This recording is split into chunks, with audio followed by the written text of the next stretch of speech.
Welcome back to Whiskey with E. I'm Eric. Now today we are recapping on the bottle I just uncorked.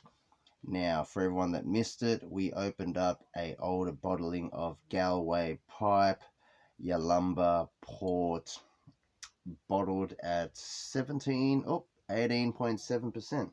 Now I had a thought. People say port does not age in the bottle, unless it's a vintage and you're meant to age it yourself. Now, this was a non-age stated product, but we know it was 12 to 15 years. But what's got me thinking that maybe things does change in the bottle, guys, is because look at this thick layer of sediment right here. Look at that. You can kind of barely see through that. As you can see, the cork, there's a bit of cork still in there, that little chunk right there. It's sitting on top of a layer of black sediment. Now, keep in mind that when you buy a bottle fresh, the black sediment hasn't built up yet, right? So now what? Years later, it all drops, it builds to this thick sediment on the bottom. So that being said, will that change the flavor? I think it does. I mean, all that would have had to be in the liquid for you to be enjoying it, right? But instead we're enjoying it now in 2024 when all this sediment is all built up on the bottom. Anyways, just sharing. What do you guys think about that point? Do you think certain ports do change even though it's not a vintage, just because all that sediment's dropped to the bottom and it's probably done something to the actual port itself? Anyways, let me know, guys. I'm just sharing. This is just my personal experience. Alrighty. So for everyone that doesn't know, I transferred well, I guess I'm telling you right now. I tipped out that juice into a glass so then I could pick out the corks, and then I transferred it into this baker's bottle. Look how dark that is. Look how dark that is. Alrighty. Let's pour some up and let me have a little breakdown, recap. Has it gotten better? Is it still the same? Alrighty. Now, alright, here we go.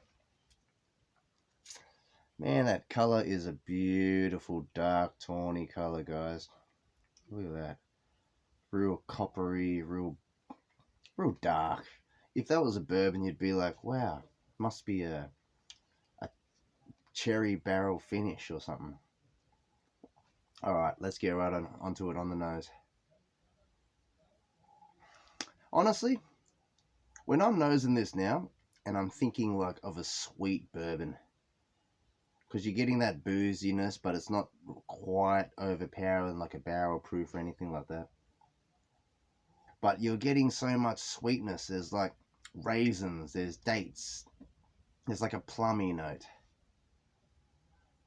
There's like a cake layer, like a sweet, spongy, creamy cake that could be like half strawberries, half hints of coffee, like a coffee creamy cake.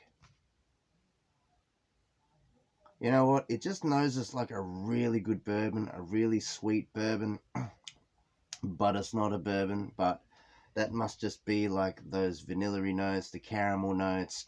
You're getting that oak influence. Hence why I'm saying it just noses like a good bourbon, but it's just beautiful, guys. Alright, let's have a taste and we're going to carry on with this video. I'm going to show you what I'm going to do with this. We can even call this Blending Experiments 3 or something. Who knows? Let's have a taste first. Here we go. Cheers, everyone.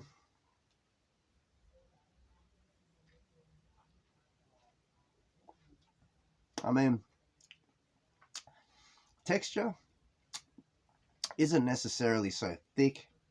I mean, you could almost describe it as almost thin, but it's still got something going. The acidity levels is just there enough to just hold everything together, but it's not really acidic. To me, it's not even that drying. Like, this is just comparing myself to drinking bourbon and stuff like that, so in comparison, this is just sweet. This is just mouth-wateringly sweet. Alrighty, so let's have another sip. Cheers, everyone.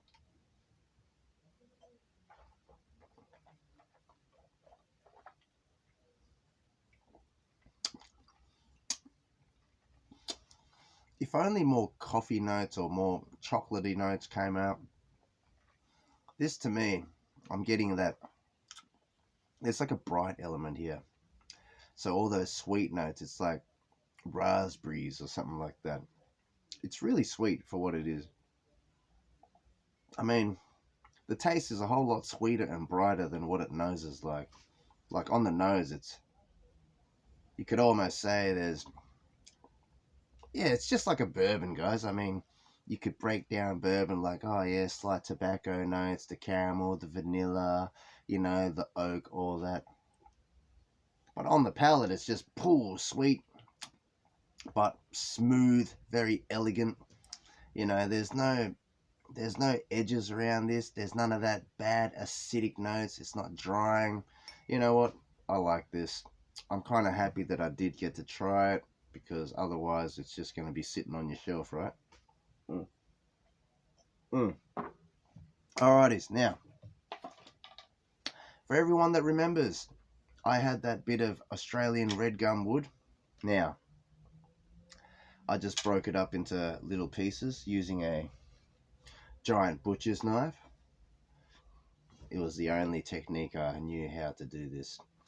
Alrighties, now, as you can see, even the chopping board has got like all this black ash. So maybe technically you should probably rinse off the burnt, because I did char it with a jet lighter. So, like even if I touch it right now, there you go. It's going to be pretty black. But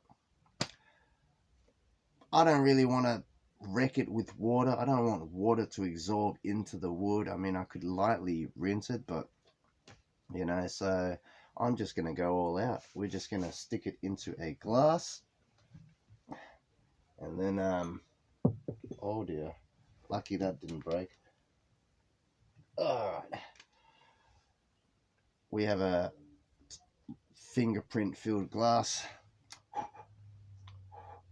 All right, I'm going to stick some in.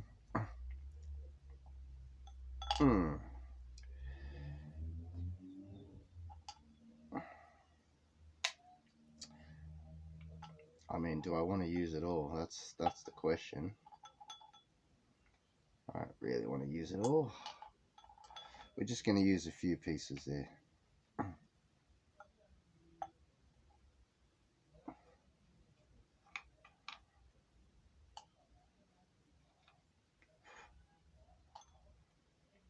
Alright.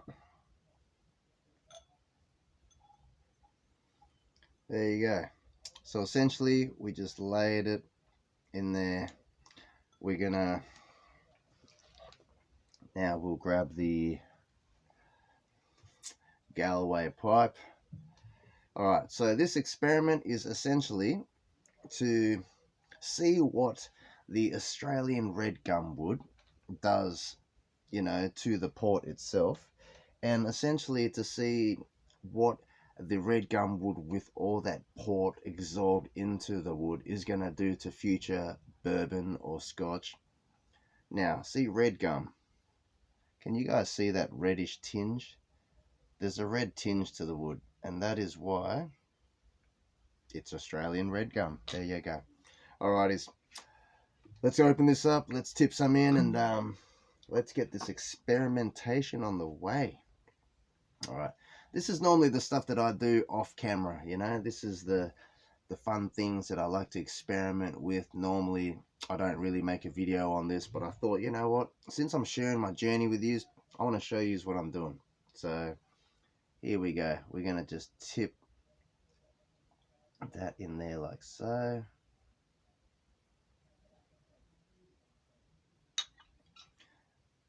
Save that. Alrighties. I do want to compare this older batch with newer batches in the near future, if I can ever afford it. Rough times, guys, rough times. My apologies, everyone. Bear with me during these rough times. I can't you know, I can't go get certain things that I want to go get at the moment due to financial issues. But I am still trying, guys. I am still trying. Alrighty, so now that that is soaking like so, kind of like we should just push that in there, eh? There we go. There we go. I mean, it's still floating, but eventually it won't be floating.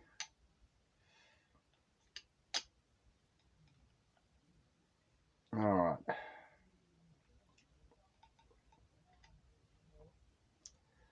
I hope that is airtight enough. My goodness. Is that even airtight enough, guys? Otherwise, we do have a bit of a cork, if I could find it. I can't find it. Nope, can't see it. Oh, here we go. We have this, but it's not big enough. So originally I was going to put it into this glass and just sit that cork there, or I was going to just chisel off some so that it fits into this little glen. But since not, we're just going to do that. Alrighties. Now that we have that port soaking in there, we're going to let that sit, and then we're going to see how much that port in the glass changes in, let's just say, a week's time. We'll come back in a week's time, and we're going to see how it all goes. But like, comment, subscribe. Let me know if you have tried any of these experiments. Essentially, this is exactly the same as if you decided to have a virgin oak barrel and you wanted to pour in some fortified wine in there, some port. You wanted to let it soak in for a little bit. Up to you how long you want to leave it. Then you want to empty it. Then you want to fill it up with your favorite bourbon and then call it a podcast finish or a scotch or whatever it is that you enjoy. This is just experimenting, and that is all the fun about experimenting. So tune back in soon to see how this experiment all goes. Like, comment, subscribe. Much love to you all. Drink responsibly, and I'll catch you all later, guys. Alrighties. Later all.